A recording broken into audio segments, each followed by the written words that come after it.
Hi guys, welcome back with me again in this channel. On today's tutorial, I'm going to show you how you can make fake video call editing using Picsart.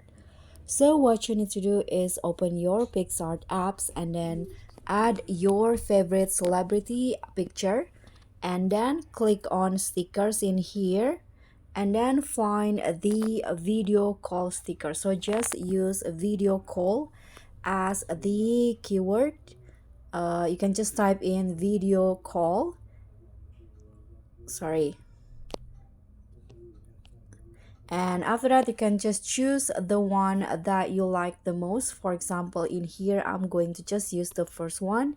You can put it at the bottom of the photo just like this, and here I'm going to crop the size of the frame first. So let's go to tools and then click on crop and then choose the story. Okay, I'm going to go with this formats right here. Now you can just click on add a photo button and then add your own photo. So here I'm going to use this one, click on add, then you can just crop it.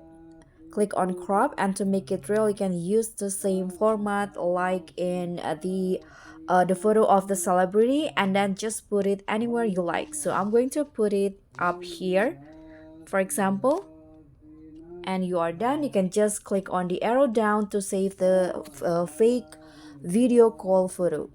So that's pretty much all. Thank you so much for watching. Don't forget to like, comment, and subscribe. Also click on the thanks. Bye.